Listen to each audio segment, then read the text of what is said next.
Hello and welcome to this episode of Talking Female Health with Amy and Lisa. Thank you for taking time out of your day to join us in this episode. We're really delighted that you're here.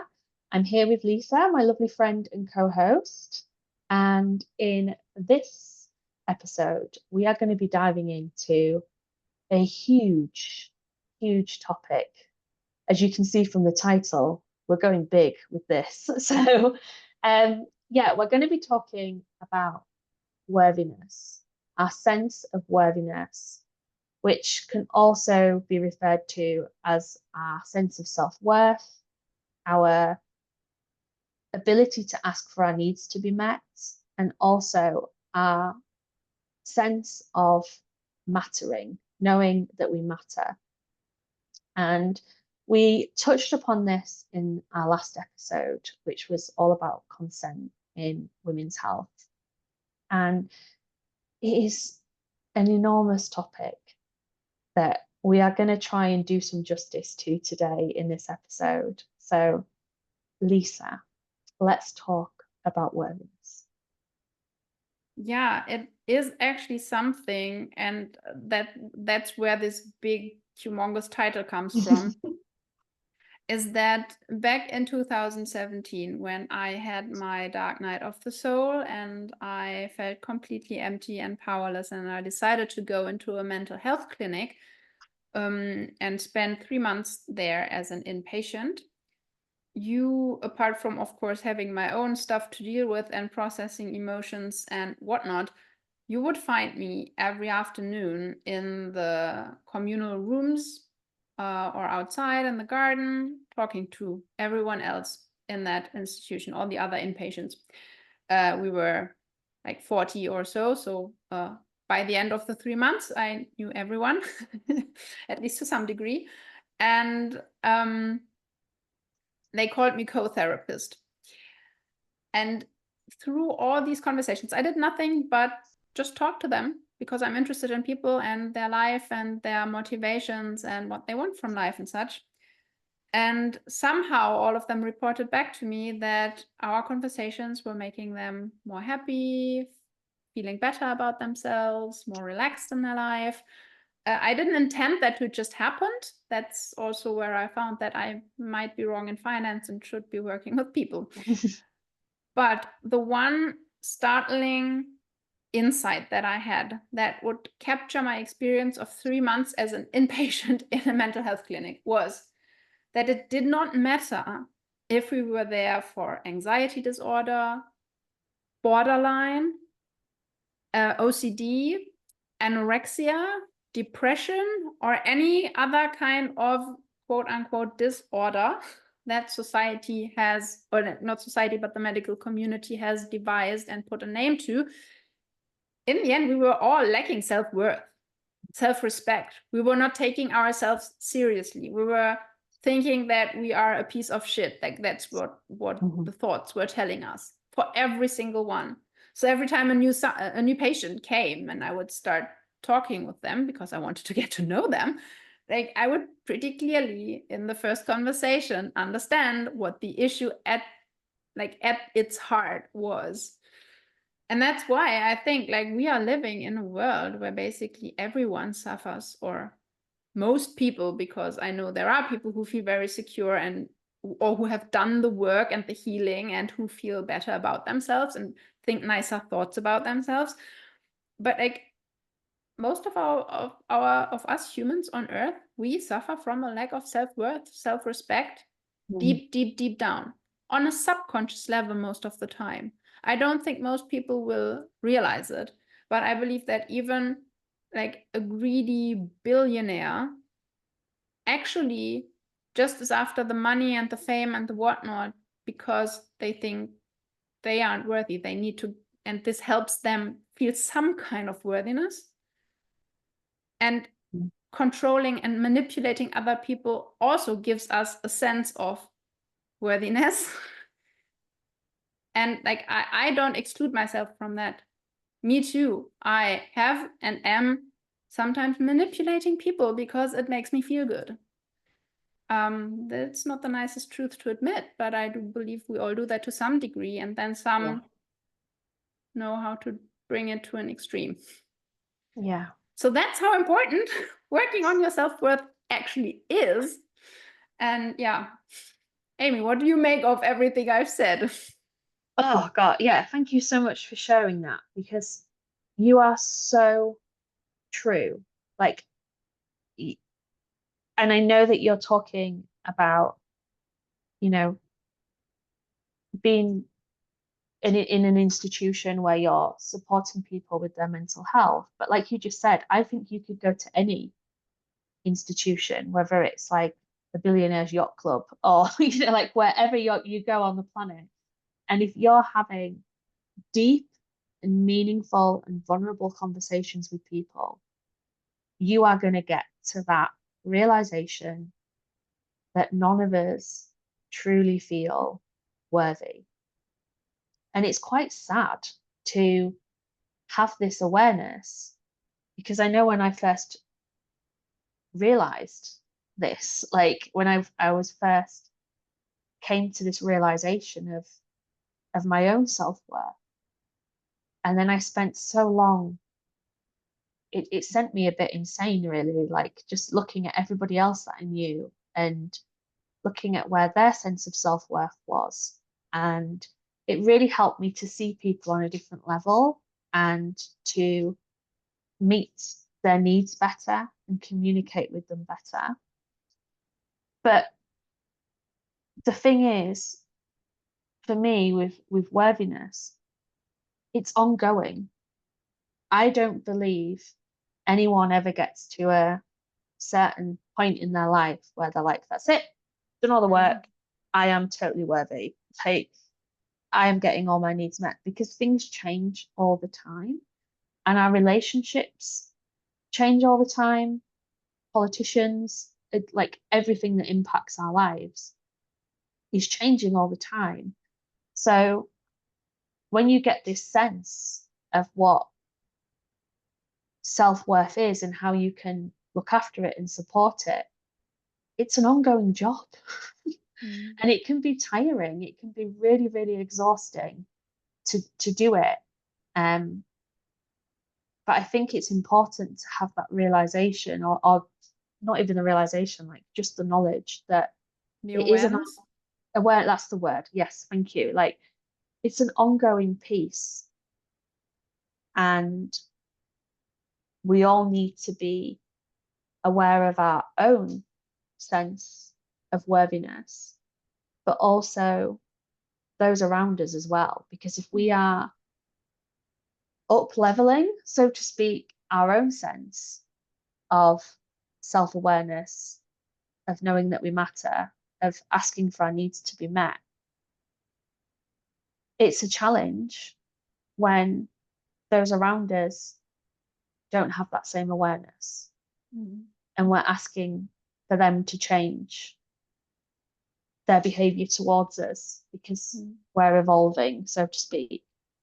And one of the things that can become really hard is when you change your outlook and your behavior to meet your own needs, then you have the potential of being labeled selfish or self-absorbed. And, that's not a nice thing to be labeled as. They're not perceived to be pleasant traits in people. And I've experienced this myself, where I have, put the work in to step into my own realization of self-worth, and as a result, putting boundaries in with relationships. And, my dad called me selfish. Like, when I asked for what I needed, I got told I was selfish. And in that moment, when he called me it hurt so much. Like, it cut into my soul like a knife. And I was just like, oh my God, my dad thinks I'm selfish. And then as soon as I'd stepped away from the tension of that interaction and like reconnected with myself, I was like, of course he's going to call me selfish, because he hasn't the awareness of why I'm asking for this. Like, I haven't necessarily communicated it fully to him. And for the last 38 years, I've been doing the thing he's been asking me to do. You know, so he's getting into his golden years of life, and all of a sudden his daughter's turning around to him and saying, oh, no, actually, that's a no. Like, that's not acceptable anymore. And he's like, hang on a minute, what's going on here? Like, so it's really difficult when people that you love are challenging what you're asking for.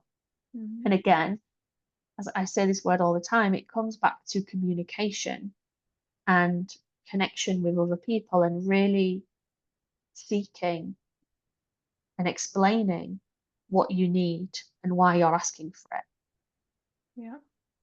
One thing I want to remind everyone, we had an amazing podcast episode on this very topic of don't be afraid to outgrow your relationships, where we also talked about how we can present our boundaries or what we need or don't need any longer in a way that is as loving and kind as possible. And if the other takes offense, that's their thing to deal with. Yeah. If it comes from a pure heart or like from a good intention, that's how much we can do. And I love what you said in the beginning before we even hit record. It's like, I'm not selfish. I'm just not putting your needs before mine. And I was like, yes, that is such a good reminder. And that's for you as the listener or watcher. Next time someone calls you selfish, you can go, no, I'm just not putting your needs before mine. Yeah. And like, just to give like a little bit more, you know, I've had that conversation with my dad, and it's not been easy for him.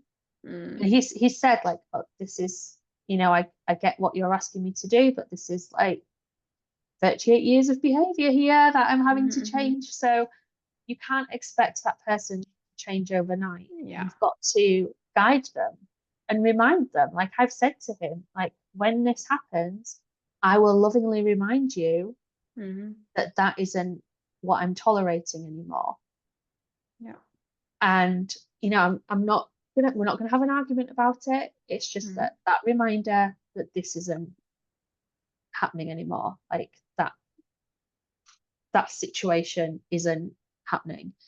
And it's, so far it's working really well, but it is about being really clear in what you're asking for and why. And I think even before all that, yeah, I think even the why, that's more important to people. When they understand why, they are much more inclined to do what you ask them if it's in their possibility. Yeah. And I think that to get to that point, you have to really work on your worthiness, like work on yourself. And, you know, we were saying, I mean, that sounds really hard and exhausting. Work on yourself. Yes. Work on your worthiness. Can you please make it a little easier? It is, yeah, it is hard. And it is really. But like, what can people do? How do they work on these things? Yeah, and I think it starts with making that decision that you matter, and that it is okay for you to put yourself first. And a lot of the time, and you might have a different experience to this, Lisa, but the individuals that I've seen and worked with and, you know, step into this worthiness journey, they've almost been at crisis point. You know, they've been at a point where their health or their well-being or something in their life is at crisis, and they're having to make drastic steps. And this is the point where society kind of gives us the acceptance to put ourselves first, because everything else has failed us. And I always think about my friends that are young mothers, and how they really struggle to find time for themselves. And I was having a conversation with my friend the other day, where she was saying that she loves going to the hairdressers and getting her nails done because it's her self-care. Mm-hmm. And she's like, oh, I don't have any of the children around me, like no one's bothering me. And like we've had Others are taking care of me for a change. Yeah. And I have like this little bit of like it is loving, like mocking conversation with her, where I'm always saying to her, you shouldn't have to be strapped into a hairdresser's chair to allow yourself that time. That's I love that you, because like personally sitting in the hairdresser's chair for over an hour would drive me insane, but like we're so different, it's unbelievable. But I always say to her, like, it worries me that you think that's the only time you can have self-care to yourself, and that's when you're making yourself look better and more presentable. And we've had like this little bit of banter between us for a while, and then the other weekend we'd gone out for lunch together, and it was her first adult free time in ages, and we were talking about the value of having time away from your responsibilities, from I'm not saying abandon the children and go on a world cruise or whatever, but she was saying to me that she'd recently discovered yoga, and she goes once a week to her yoga class, and she has an hour to herself. And she was laughing and saying, I get what you've been saying now, Amy, because when I leave yoga, I feel so connected to myself. Like I feel so good, and it's a completely different level of good to when I leave the hairdressers. Like I get what you've been saying, but she has the mum guilt of going to yoga, and she said, oh, it works really well because it's after the children are in bed, and I get to go and have this hour to myself. Whereas on the flip side of that, my husband works in football every weekend. There's men going to play football for a few hours and then going to the pub afterwards, spending a good half a day playing a sport. But there doesn't seem to be the dad guilt there. Because as a society, it's the mum guilt that's been drilled into us. So the first thing you need to do to work on your worthiness is just step into knowing that you can put yourself first without that guilt. And I know that sounds like, oh yeah, that's a really easy thing to do, Amy. Actually, it sounds like a massive thing to do. Yeah, I'm saying it like really flippantly. Oh yeah, just like step yourself in. But just having that connection, starting to create that connection with yourself and knowing that you're worthy can just start by telling yourself that. Just reminding yourself on a small level that you are worthy and that your needs matter. And it can start with something really, really small, such as carving out 5 minutes a day where you just sit and do something for you, even if that thing is absolutely nothing other than sat with a cup of tea and just thinking, I'm not answering to anybody. I'm not on my phone. I'm not on my email. I'm not like, I'm just doing this for me. And the big thing, especially for the mums amongst us, if you're able to, because I know that there's different situations out there, but actively asking for what you want. So here's an example I will give you from my life. And I'm not a mum. I am a dog mum, but I'm not a mum. But I will say to my husband, because I do the predominant care for all of our dogs. But every now and again, I will say to my husband, on this day, I am not doing anything. You are doing everything to do with the dogs. Like, I'm not even letting them out for a wee. Like, I am just going to have, it doesn't have to be a day. It can be, tomorrow morning, I'm having a lazy morning and you've got to get up and let the dogs out for a wee and you've got to do this. And, like I've had this conversation with my friends and they're saying the same to their husbands. Like, I am going to go and have a bath, and I'm going to take my book. I'm going to lock the door, and you are going to you are going to deal with the children whilst I'm in the bath for however long it is. Because again, there's that risk that we let everybody in the bathroom because that's what mums do, that's what women do. Like, we've got to have the children with us all the time. We can't ask. It reminds me a little bit of our last episode. It's like our bodies have to like there is no consent. Our bodies have to be available for other Yes. people all the time. Our energetic body. Absolutely. And I think that just by asking for these small things, and it could even be, you know, the days that you have somebody with you co-parenting at home. I'm giving a lot of examples for mums, but just to say, I want to be able to go to the toilet on my own today. Like, so when I go to the toilet, you're taking care of the children. And for other examples, just think of one thing that would be really valuable to you and ask for it.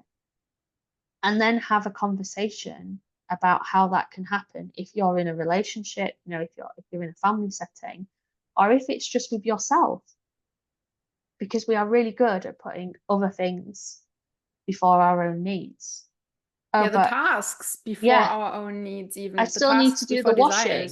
Yeah, and I still need to do the washing, and I need to think about what we're having for tea, and I need to like, just making that decision that you're going to put yourself first and sticking to it.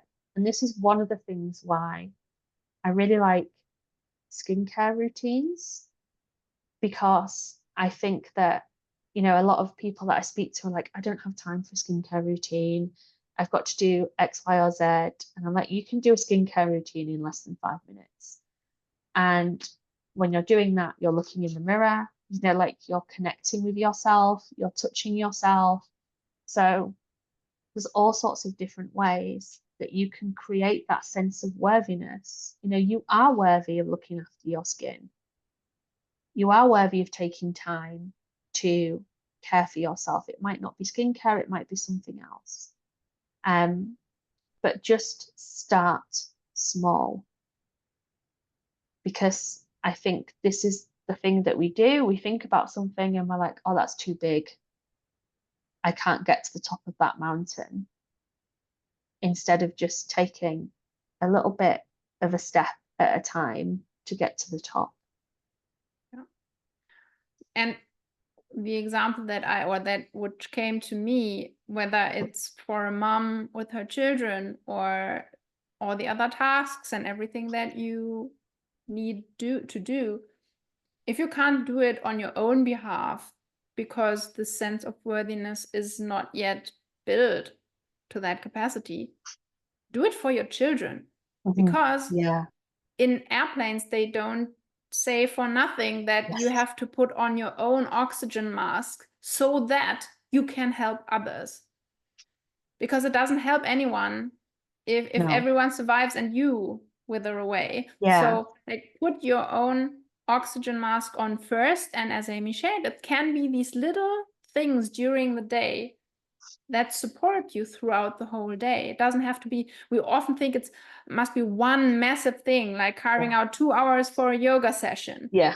If you do 5-minute stretching exercises 5 times a day, I think that overall this might even be more beneficial, and it's more easily integratable into your day, and that's why you will stick to it instead of like giving it up because it's just too much work. Because we all have so much going on. This world is crazy with the stimuli and things that need our attention or that vie for our attention. And we need something that helps us stabilize and ground and reconnect with self so we can manage all of these things. And then from that place comes the moment where we go like, wait a second. Do I really need to be doing all these things? Do I actually want to be doing all these things? Do I like to be doing all these things? And of course, there are always things that you don't like doing that just need to get done to live. like household needs to be taken care of. And can you adapt and do things slightly differently so they are easier for you? Can you ask for help, as Amy shared? Like, just communication again with self and with others. And to me, this first step to self-worth and developing the sense of self-worth is always asking within, like, okay, body, what do you need right now? Do you need a moment of silence? Do you need some water to drink or a cup of tea? Do you need to smell a nice oil to feel refreshed? Do you need to listen to a power song that you enjoy right now? What is it? One single thing that you can do in less than 5 minutes that shows you that, ooh, this is juicy and I want to live. Yeah. And there's the other thing that's come to my mind as well, which I do quite a lot with my clients, is up leveling daily tasks or daily things. So if you are somebody who has to eat lunch out a lot, like you go take a pack up to work or you get whatever, you can up level that meal experience by buying yourself a reusable napkin or getting some fancy disposable cutlery so you're not eating something with a plastic fork, or like not disposable, sorry, reusable. Just look at if you have to eat at your desk, if you're like, I don't have any other choice other than to eat at your desk, you can create that experience. You can up level it a little bit, so it's a bit Yeah, more. I'm even thinking of if you're sitting at the desk with a computer, you can even display, I don't know, a beach or something as the background, just to have some visual sense of calm and peace as well. You can have your headphones in, you can be listening to birds, you can create that experience. And this is something that I do. Like I like to buy nice water bottles and nice like food containers and stuff. So when I am eating out and about, whenever that may be, it feels like a fun experience. Like, oh, I've got my really nice Tupperware or my like pretty water bottle with the bees on that makes me feel really good. There's things that you can do in your mundane tasks that can up level. If you're somebody who spends a lot of time in your car, what I sometimes get to do is I get my clients to take a picture of their car or their bedroom as it is in situ, like no judgment, and send it to me. And then I'm like, okay, so what can we do about this environment that can up level it to make it a space that that's more worthy of you being in? And there's so many little things that you can do. For example, in your bedroom, if you're somebody who has a pile of laundry in the corner and like has all the children's stuff around the bedroom and it's not actually a space where you can go and relax, there's simple things that you can do. Like if you think, right, what do I like about my bedroom, what's important to me? Like me, you're somebody who likes to read in bed, then you could create a space for your book and your nightlight, or there's just little things that you can do that don't cost a fortune, that aren't a massive effort, that are just slowly up leveling your sense of worthiness. So when you walk into a room, even if it's something as simple as getting some fresh flowers and putting them on your desk. I know that when I've got fresh flowers on my desk, I'm like, ooh, check me out with my fresh flowers, and they smell amazing and they look really pretty. And I just feel better about being in that space. I get a similar feeling when my diffuser's going and I walk into my space and I'm like, oh my gosh, it smells amazing in here. I want to spend more time in this space. Like there's little things that you can do that will keep moving you up the ladder, up the mountain to more acceptance of your self-worth. Yeah, and I think a key piece is how do you want to feel? Because self-worth to me is a lot about like feeling worthy. Yeah. and how do you want to feel, and what can you do in these simple ways that Amy described so that you feel that way? Because in the end, even with your friend who went to the hairdressers and had her nails done, like, I could literally picture myself there, and what I was feeling was like, ah, Yeah. other people take care of me and I Yeah. feel pampered and well taken care of. And I think that's the experience that she's looking for. And if Yeah. you, as the listener or watcher, if that's your thing where you feel most taken care of, by all means, please do that. This is not judgmental in any Yeah. way. It's about like what makes you feel special, like you're being treated to something, like you are the treat even. And Yeah. like what does help you make you feel special when you are in an environment like the bedroom or the car Yeah. or wherever it is you are.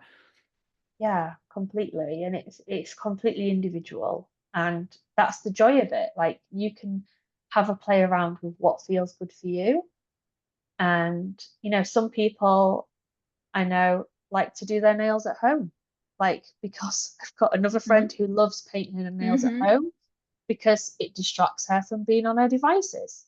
She's like, when I'm Yeah. painting my nails, when I'm waiting for them to dry, I can't be doom scrolling on social media, and I just have to be still and patient.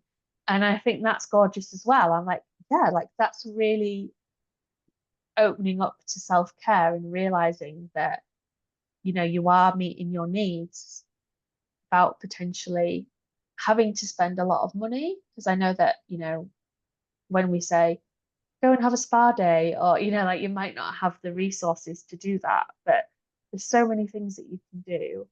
Like for me, one of my worthiness things is having a really nice mug to drink my cups of tea out of. Like I feel good when I've got a nice mug, and that's what makes me happy and fills me up. So it's And definitely even just the one you described with, I'm taking a bath with my book, you take yeah, care of the children. yeah, That can be literally your spa day at home and be even better than a whole spa day, because again, it's not about like taking a whole day or half a yeah. day to do something, but having these little, oh, is it oases? Is that the plural of Oasis. oasis?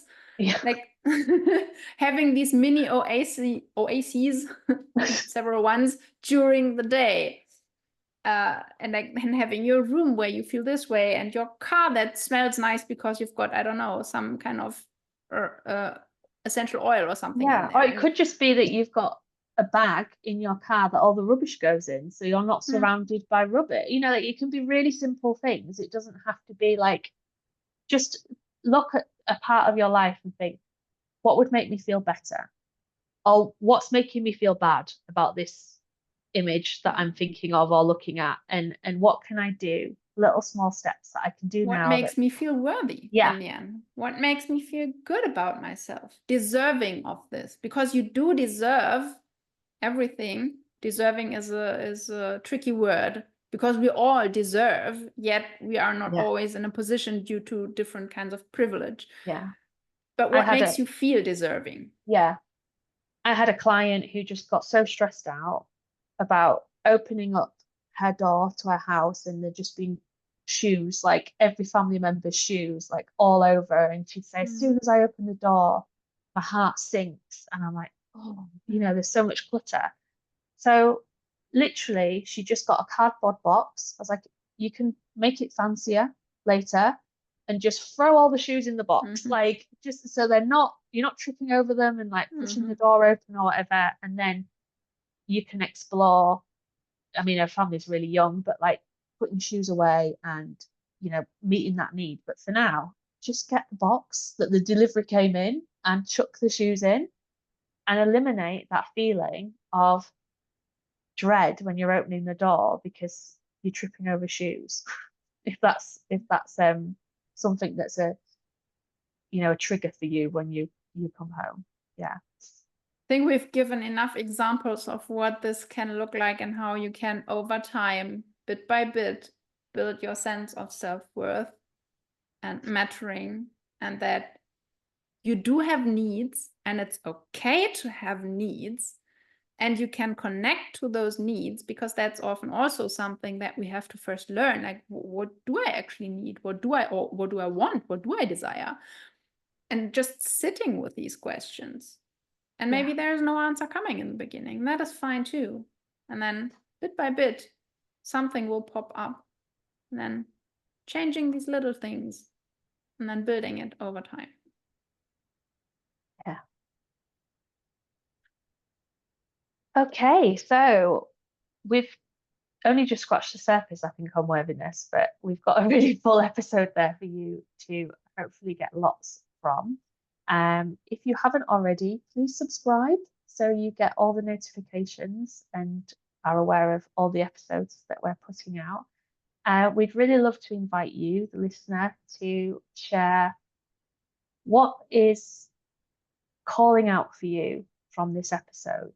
Whatever that is, we'd love to hear what your experience is, what's coming up for you. You can maybe share ways that you've explored increasing your worthiness, or maybe you've listened and thought of some ways that you can implement more practices around self-worth in your life. You can do this by dropping us a comment below, or you can send us an email. Either or is completely welcome. We love hearing your comments and getting your feedback. And if there is anything that you feel that you would like to hear us talk about or explore more, we're more than open to suggestions of episode content. We'd love that. So again, thank you for taking time out of your day to listen to us and to be with us today. And we wish you a beautiful day, and we will catch you in the next episode. Bye. Bye.